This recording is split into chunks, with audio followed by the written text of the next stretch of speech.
সেজদারত অবস্থায় সেজদায় মাথা রেখে ছোট্ট একটি দোয়া 3 বার পড়ুন। আল্লাহ তাআলা রাব্বুল আলামিন আপনাকে এত ধনী বানিয়ে দিবেন যে ধন সম্পদ রাখার জায়গা হবে না। আসসালামু আলাইকুম ওয়া রাহমাতুল্লাহ।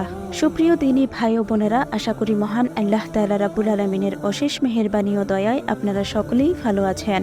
প্রিয় ভাই ও বোনেরা, আজকের ভিডিওতে আমরা আলোচনা করব সেজদারত অবস্থায় সেজদায় মাথা রেখে ছোট্ট একটি দোয়া 3 বার পড়লে আল্লাহ তাআলা রাব্বুল আলামিন আপনাকে এত ধনী বানিয়ে দিবেন যে ধন সম্পদ রাখার জায়গা হবে না ইনশাআল্লাহ। প্রিয় দর্শক, আজকের ভিডিওটি অত্যন্ত গুরুত্বপূর্ণ হতে যাচ্ছে, তাই ভিডিওটি না টেনে একেবারে শেষ পর্যন্ত দেখার অনুরোধ করছি। ভিডিওটিতে এখনই একটি লাইক দিয়ে চ্যানেলটি সাবস্ক্রাইব করে নিন। প্রিয় ভাই ও বোনেরা, চলুন ভিডিওটি শুরু করার আগে একটু প্রার্থনা করে নেই। হে আল্লাহ, হে রাব্বুল আলামিন, ইয়া আরহামার রাহিমিন, এই আমলটির উসিলায় আমাদের সবার মনের নেক আশা তুমি পূরণ করে দাও। যারা যারা তাদের মনের আশাগুলো পূরণ করতে চাচ্ছেন তারা অবশ্যই কমেন্টে আমিন লিখবেন। আর যারা যারা আমলটি করবেন তারা অবশ্যই কমেন্টে ইনশাআল্লাহ লিখে নিয়ত করে ফেলুন। চলুন তাহলে মূল ভিডিওটি শুরু করা যাক। মানব সৃষ্টির অন্যতম উদ্দেশ্য হল আল্লাহর ইবাদত। ইবাদতের মর্মকথা হল সর্বোচ্চ মর্যাদার অধিকারী সত্তার সামনে সর্বাধিক বিনীতভাবে নিজেকে সঁপে দেওয়া। আক্ষরিক অর্থে এটি সর্বোত্তভাবে সিজদার মাধ্যমে সম্ভব। মানব সৃষ্টির সূচনায় আদি পিতা আদম আলাইহিস সালামকে কিবলা বানিয়ে সিজদাহ করার নির্দেশ জারি করা হয়েছে। পৃথিবীর সবকিছুই মহান আল্লাহর জন্য সিজদাহ করে।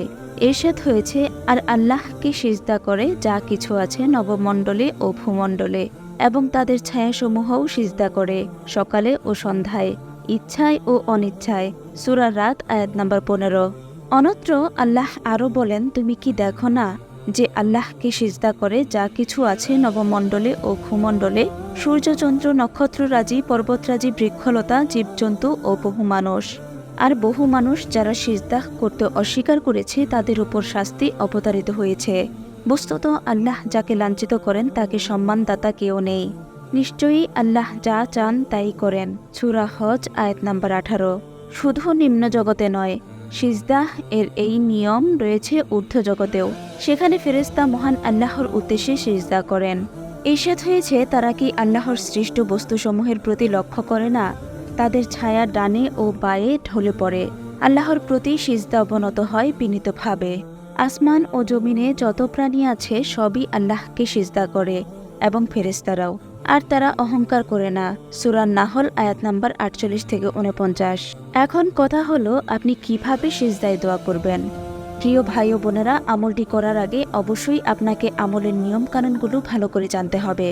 কিভাবে আমল করলে আপনার দোয়া ইনশাআল্লাহ কবুল হবে।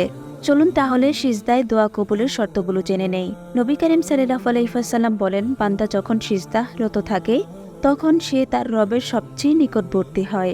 কাজেই তোমরা এই সময়ে বেশি বেশি দোয়া করবে। হাদিসটি এসেছে সহিহ মুসলিম থেকে। নামাজে সিজদায় দোয়া করার নিয়ম।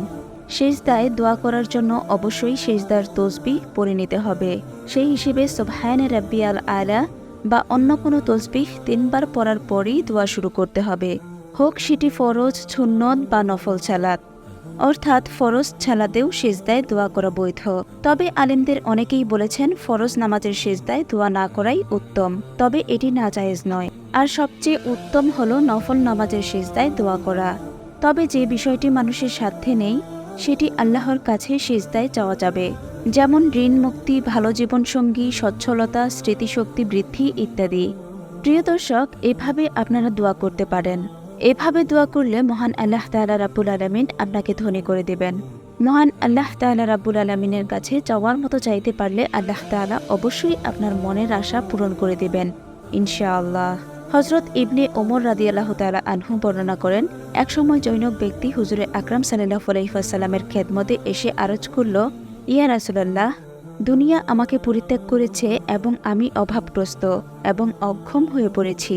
আমার পরিত্রাণের কোনো উপায় আছে কি? রাসূল সাল্লাল্লাহু আলাইহি ওয়াসাল্লাম বললেন, যে দোয়া ও প্রার্থনার বরকতে ফেরেশতা কুল এবং মানবজাতি স্ব জীবিকা প্রাপ্ত হয়ে থাকে তা কি তুমি জানো না? সে ব্যক্তি আরজ করল, সেই দোয়া কি?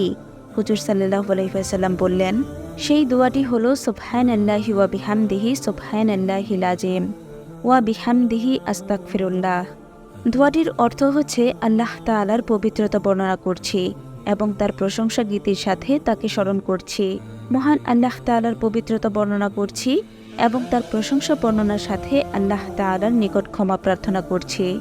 প্রিয় দর্শক, এই দোয়াটি খুবই গুরুত্বপূর্ণ একটি দোয়া।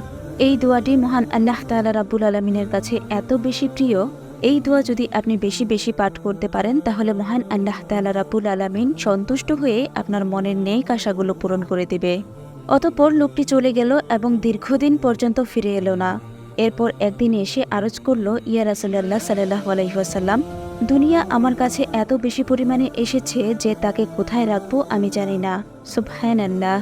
প্রিয় দর্শক, এই দোয়াটি আপনি বেশি বেশি পাঠ করবেন, আর সেজদাহে দোয়া করলে সেই দোয়াটি অনেক কার্যকর হয়। তাই প্রিয় দর্শক, আপনারা নফল নামাজ আদায় করে নফল নামাজের সেজদায় এই দোয়াটি বেশি বেশি পাঠ করার চেষ্টা করবেন এবং দিল থেকে খালেস নিয়তে মহান আল্লাহ তাআলা রাব্বুল আলামিনের দরবারে 2 হাত উঠিয়ে আপনার মনের সকল নেক আশাগুলো আল্লাহ তাআলা রাব্বুল আলামিনকে জানাবেন। ইনশাআল্লাহ মহান আল্লাহ তাআলা রাব্বুল আলামিন আপনার দোয়া কবুল করবেন। এখন কথা হচ্ছে, আপনি আমলটি কতদিন করবেন? প্রিয় দর্শক, যতদিন না পর্যন্ত আপনার মনের নেক আশাগুলো পূরণ হচ্ছে ততদিন পর্যন্ত আপনি আমলটি চালিয়ে যাবেন। আর এই আমলের দ্বারা যখন আপনার মনের নেক আশাটা পূরণ হয়ে যাবে তখনও আপনি আমলটি বন্ধ করবেন না। আল্লাহ তাআলা রাব্বুল আলামিনের আরও বরকত লাভের জন্য আমলটি চালিয়ে যাবেন। ইনশাআল্লাহ মহান আল্লাহ তাআলা রাব্বুল আলামিন আপনাকে ফিরাবেন না। তবে একটা কথা মনে রাখতে হবে প্রিয় দিনী ভাই ও বোনেরা, আপনার মনের নেক আশাগুলো পূরণ করতে হলে আপনাকে অবশ্যই নিয়মিত 5 ওয়াক্ত সালাত আদায় করতে হবে। 5 ওয়াক্ত সালাত যথাযথভাবে আদায় করে এই আমলটি করলে ইনশাআল্লাহ অবশ্যই ফলপ্রসূ হবে। মহান আল্লাহ তাআলা রাব্বুল আলামিন আমাদেরকে বেশি বেশি নেক আমল করার তৌফিক দান করুন। আমিন। প্রিয় ভাই ও বোনেরা, আপনি যদি আমাদের চ্যানেলের নতুন দর্শক হয়ে থাকেন তাহলে অবশ্যই এখনই আমাদের চ্যানেলটি সাবস্ক্রাইব করে আমাদের সাথেই থাকবেন। দাওয়াতি কাজে অংশ নিতে চাইলে ভিডিওটি আপনার পরিবার, আত্মীয়-স্বজন, বন্ধু-বান্ধবের সাথে শেয়ার করে দিতে পারেন। আপনার সুস্থতা কামনা করে আজকের ভিডিওটি এখানেই শেষ করছি। ভালো থাকবেন সবাই। আসসালামু আলাইকুম ওয়া রাহমাতুল্লাহ।